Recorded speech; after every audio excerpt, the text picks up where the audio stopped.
No missiles were fired. No borders were crossed by force. Yet for a brief moment, West Africa held its breath. A Nigerian military aircraft made an emergency landing on Burkinabe soil. Within hours, 11 uniformed men were no longer passengers. They were detainees. Airspace alerts were raised, statements hardened, and a routine aviation incident slipped into the gravity of geopolitics. This was not about an engine failure, it was about sovereignty under pressure. For years, crises in the region followed a familiar script: escalation first, dialogue later, if at all. Regional power blocs leaned on coercion. Neighbors tested red lines. And security incidents became political ultimatums. But this time, something different happened. Burkina Faso did not rush to de-escalate, nor did it rush to retaliate. It chose control. First, it asserted authority over its airspace. Then quietly, it opened a diplomatic channel. Stay with us. Because this moment was not a mistake in the sky. It was a test on the ground. This story sits at the intersection of Burkina Faso foreign policy and West Africa security, a space where restraint can be as strategic as force, and where silence can speak louder than threats, because what followed that emergency landing was not chaos, it was calculation. And in a Sahel shaped by coup, sanctions and standoffs, calculation may be the most underestimated form of power. It began as a routine flight. A Nigerian Air Force transport aircraft, a workhorse of regional logistics, was en route for scheduled maintenance in Europe. No political mission, no diplomatic agenda, just a technical journey across West African airspace. Then something went wrong. On the 8th of December, the aircraft diverted and made an emergency landing in Bobo-Dioulasso, western Burkina Faso. According to Nigerian officials, the decision followed aviation safety procedures, a response to a technical issue that could not be ignored mid-flight. From the cockpit, it would have felt procedural. From the tarmac, it looked different. Within hours, the landing was no longer treated as an isolated incident. 11 Nigerian military personnel, 2 crew members and 9 passengers were taken into custody by Burkinabe authorities. The aircraft remained grounded. Airspace protocols tightened. What had been an emergency became a test. Burkina Faso framed the event through a different lens: airspace sovereignty. In a region shaped by coups, sanctions, and military brinkmanship, unscheduled military landings are not neutral occurrences. They are signals, intended or not. This distinction mattered. To Nigeria, the landing was technical. To Burkina Faso, it was strategic. And in the Sahel, perception often weighs as heavily as intent. The timing amplified the tension. Relations between the Alliance of Sahel States and ECOWAS, led by Nigeria, were already strained. Trust was thin. Assumptions were brittle. The margin for misinterpretation had narrowed. In response, regional security postures stiffened. Air defense units across the Sahel were placed on heightened alert. Statements circulated warning that any unauthorized aircraft could be neutralized if deemed a threat. The message was unmistakable. This was not a region willing to improvise under pressure. Yet even at the peak of alertness, Burkina Faso avoided spectacle. There were no televised arrests, no inflammatory rhetoric. Control was exercised quietly, methodically, through custody, verification, and time. Time in this case was the crucial variable. For around 10 days, the detained personnel remained in Burkina Faso, while diplomatic channels activated behind the scenes. Nigeria dispatched a delegation. Conversations moved from protocol to reassurance, from explanation to de-escalation. What emerged was not a denial of risk, but a managed response to it. Burkina Faso did not release the personnel immediately, nor did it escalate the incident into confrontation. Instead, it held the line long enough to be heard. When the 11 Nigerians were eventually released, the decision followed dialogue, not pressure. The aircraft and crew proceeded via Accra before continuing to Europe. Statements emphasized cooperation, consultation, and the importance of communication. On the surface, the crisis had passed, but its meaning lingered. This was not simply an aviation story, it was an illustration of how security incidents now unfold in the Sahel, where control precedes conciliation and where sovereignty is asserted before trust is restored. In that sequence lies a shift. The emergency landing exposed a new grammar of response, firm without panic, assertive without provocation, a posture that neither submits to assumption nor rushes to force. And it left a question hanging in the air. If this is how Burkina Faso handles a moment of sudden risk, what does it reveal about the region's evolving approach to power, restraint, and diplomacy? Because the landing was only the opening scene. What followed would challenge an entire regional logic. For decades, crisis management in West Africa followed a familiar pattern. When instability surfaced, the response was swift and vertical. Statements came first, ultimatums followed, sanctions were applied, and if pressure failed to deliver compliance, the language hardened further. This was the old order. At its center stood a belief that regional stability could be enforced, that discipline preserved peace, and that coercion was a necessary tool of governance. Within this framework, ECOWAS functioned not merely as a forum for dialogue, but as an arbiter prepared to compel outcomes in the name of order. Nigeria, as the region's demographic and economic heavyweight, was pivotal to this logic. With the largest military capacity in West Africa and deep diplomatic reach, Abuja often carried the burden and the authority of enforcement.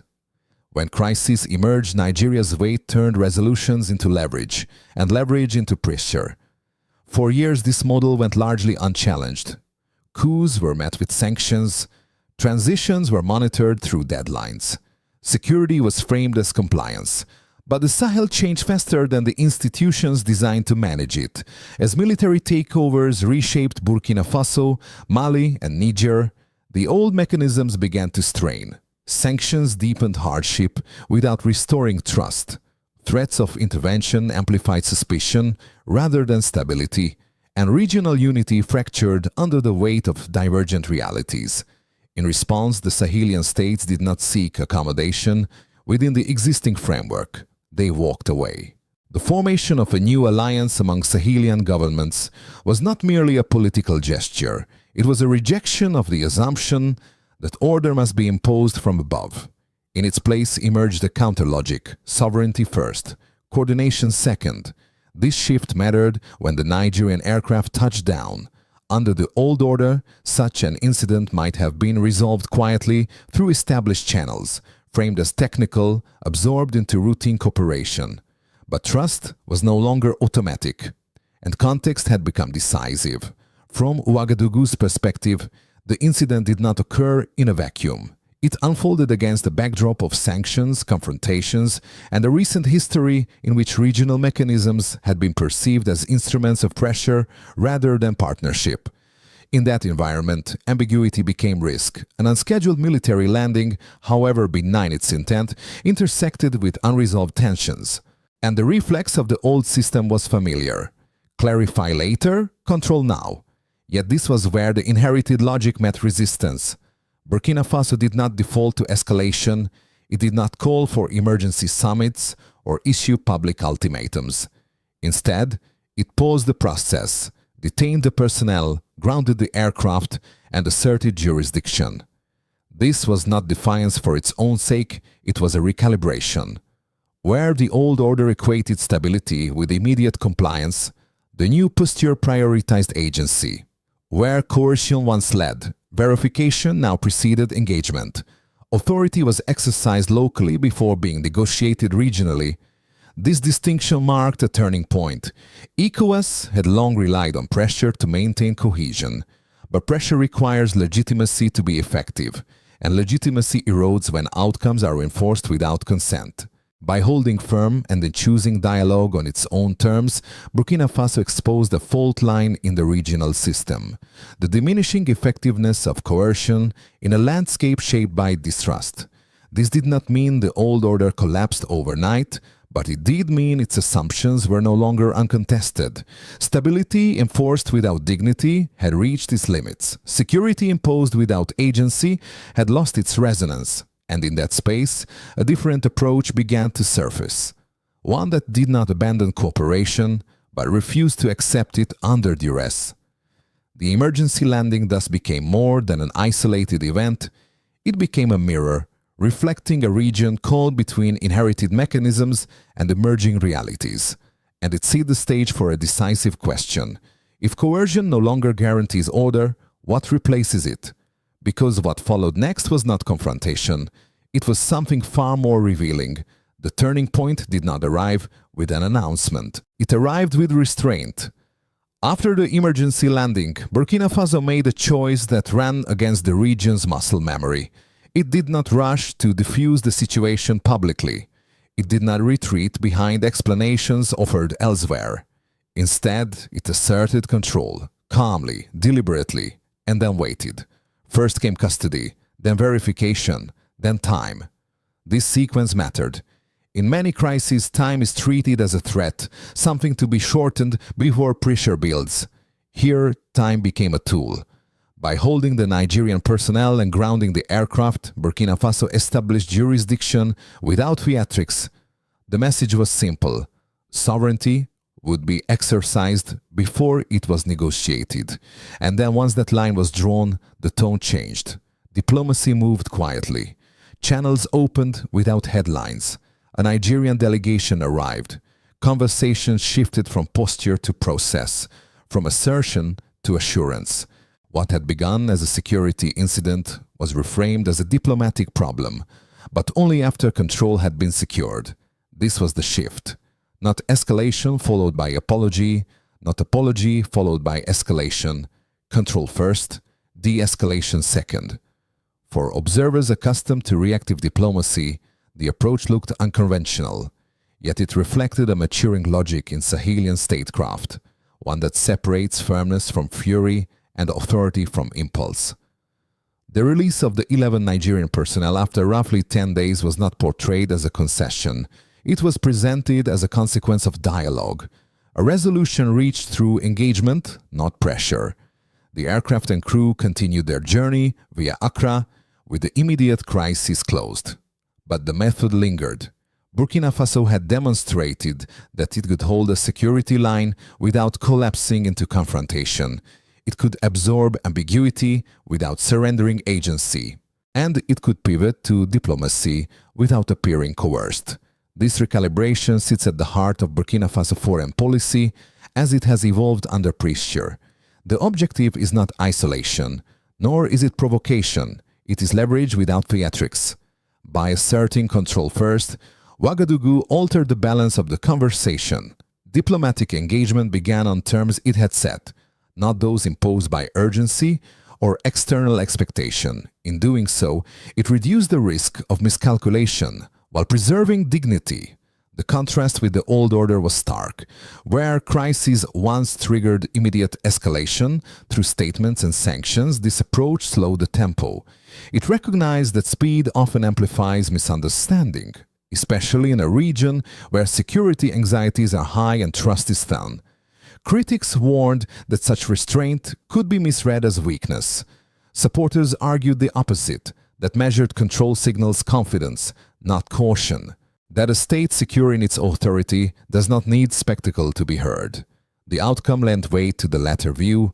There was no regional spiral, no tit-for-tat rhetoric, no emergency summit. Instead, there was a return to dialogue, under clear terms. And the clarity mattered not just to Nigeria, but to every capital watching the episode unfold. It suggested a template emerging in the Sahel. Respond firmly to protect sovereignty, then reopen channels to protect stability.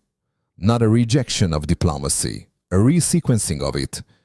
In a region long defined by reactive escalation, sequencing may be the most significant innovation of all, because when control precedes conciliation, diplomacy becomes choice rather than concession, and the choice carries a message far beyond a single incident.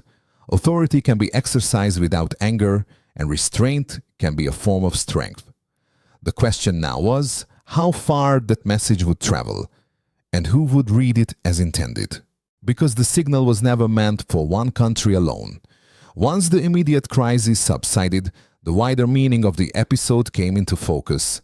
This was never only about an aircraft or a detained crew. It was about signaling, carefully calibrated, deliberately paced, and directed at multiple audiences at once. For Nigeria, the message was layered. On the surface, the resolution reaffirmed the value of dialogue. Diplomatic channels worked, a delegation was received, the detained personnel were released without humiliation or escalation. Cooperation, at least formally, was preserved, but beneath that surface lay a firmer signal. Burkina Faso had shown that it would not outsource its first response, not to explanations, not to assumptions, and not to regional hierarchies. Control of airspace was treated as non-negotiable. Engagement followed only after authority was established. For Abuja, accustomed to operating as the region's stabilizing anchor, this was a subtle recalibration. Influence was acknowledged but not deferred to. Dialogue was welcomed but not under pressure. The signal was not confrontational. It was corrective. To ECOWAS, the implications were more structural. The organization's traditional toolkit, sanctions, deadlines, collective pressure, has long relied on the willingness of member states to absorb coercion in the name of unity. But the Sahelian withdrawal had already weakened that premise. This incident exposed its limits further. Here was a security event involving a regional heavyweight and a former ECOWAS member. Resolved outside the organization's direct mediation, no emergency intervention, no collective enforcement, just bilateral diplomacy shaped by local sequencing. That absence spoke volumes. It suggested that regional order was no longer channeled exclusively through inherited institutions. Instead, states were experimenting with parallel pathways, asserting sovereignty first, then choosing how and when to engage. This shift carries consequences for West Africa's security. When crisis management decentralizes, predictability suffers. Multiple doctrines coexist. Responses become harder to anticipate. Yet at the same time, rigid escalation pathways soften. States gain room to maneuver without triggering automatic confrontation. In this sense, Burkina Faso's approach offered an alternative model, one that resists coercion without rejecting cooperation. It neither provokes nor submits. It sets boundaries, then negotiates. For neighboring capitals, the lesson was instructive. Strength no longer needed to be loud. Restraint no longer signaled weakness. Diplomacy, when sequenced correctly, could absorb shock without amplifying it. Critics cautioned that such a model risked fragmentation, that too many autonomous responses could erode collective security frameworks. Supporters countered that frameworks already strained by mistrust require renewal, not repetition. Both positions circled the same truth: the regional order is in transition. Nigeria remains central. ECOWAS still matters. But their authority now operates in a landscape where consent is as critical as capacity and where influence must be negotiated rather than assumed.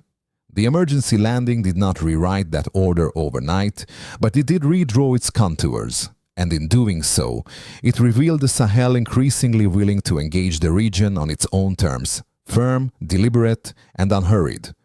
What remains uncertain is whether this posture will stabilize the region through mutual respect or complicate it through competing doctrines, because every signal sent invites an interpretation. And not all interpretations travel at the same speed. Every new doctrine carries uncertainty. What Burkina Faso demonstrated in the aftermath of the emergency landing was composure under pressure. But composure alone does not eliminate risk. It reframes it. The most immediate danger is escalation by misinterpretation. In a region saturated with security alerts, a technical incident can be read as intent. An unscheduled landing becomes a probe. A delayed response becomes suspicion. When airspace is politicized, minutes matter, and assumptions travel faster than explanations. Had the sequence shifted even slightly, the outcome could have been different. A nervous trigger, a public accusation, a rushed response. Any one of these could have pushed the episode from containment into confrontation. There is also the risk of precedent hardening into rigidity. If control-first diplomacy becomes doctrine without discretion, flexibility can erode. Not every incident will be resolved through patience and dialogue. Not every counterpart will read restraint as confidence. Some may test boundaries, mistaking calm for hesitation. Sovereignty asserted without channels for reassurance can narrow options rather than expand them. And yet, beyond these risks lies a horizon that many in the Sahel recognize as overdue. For decades, regional security oscillated between two extremes: submission to external pressure or defiance through escalation. Both produced instability, both eroded trust. Neither delivered durable peace. What emerged in this episode was a third path: firm boundaries, clearly enforced, dialogue deliberately sequenced, de-escalation chosen rather than demanded. This approach does not reject cooperation. It reframes it as consent-based rather than coercive. It treats diplomacy not as a concession, but as a tool deployed after authority is established. If sustained, such a model could recalibrate regional interactions. Neighbors would learn to signal intentions early. Crises would slow rather than accelerate. Security incidents would be absorbed before they metastasize. But success depends on consistency. A single episode can inspire confidence. A pattern builds credibility.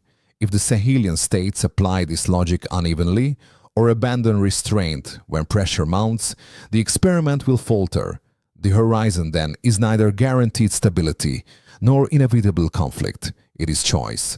Choice to treat sovereignty as a responsibility, not a reflex. Choice to separate firmness from fury. Choice to replace inherited escalation with deliberate sequencing.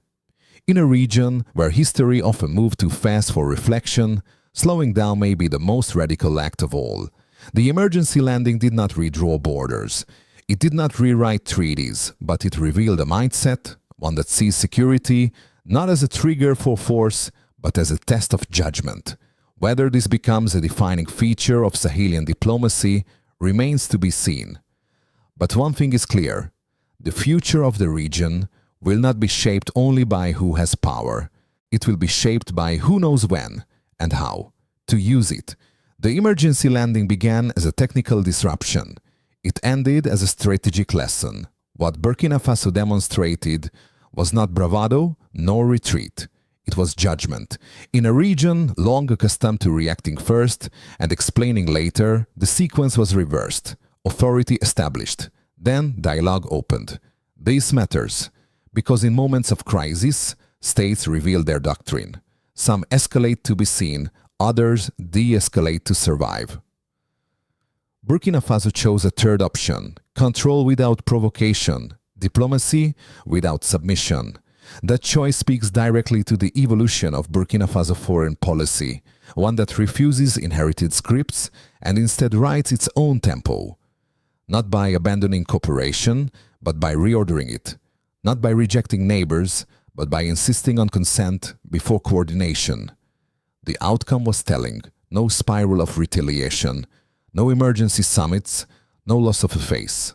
Just a return to dialogue under clearer terms. In a volatile environment, clarity is a form of stability. For the wider region, the implications extend beyond a single incident. This episode hints at a recalibration of West Africa's security, where restraint can deter escalation and patience can preserve leverage. It challenges the idea that authority must be loud to be effective or that coercion is the default tool of order. Of course, risks remain. Misinterpretation can still ignite tension, consistency will be tested, and restraint, if applied unevenly, can invite challenge. A model proves itself only when it endures pressure more than once. Yet the horizon is unmistakable. Across the Sahel, leaders are experimenting with a different grammar of power, one that separates firmness from fury and sovereignty from isolation. In that grammar, diplomacy is not a concession. It is a choice exercised after control is secured. This is why the moment resonates. Because it suggests that stability need not be enforced to be real. It can be negotiated deliberately, patiently, and with dignity intact. And it shows how Burkina Faso foreign policy is positioning itself, neither defiant nor deferential, but deliberate. The sky did not fall when a plane landed unexpectedly. The region did not fracture when tension rose. Instead, a quieter signal was sent. that in the Sahel, the future may belong not to those who move fastest, but to those who know when to pause, when to speak, and when to choose restraint as strategy. If this story reshapes how you see power, security, and choice in the region, stay with us. The conversation has only just begun.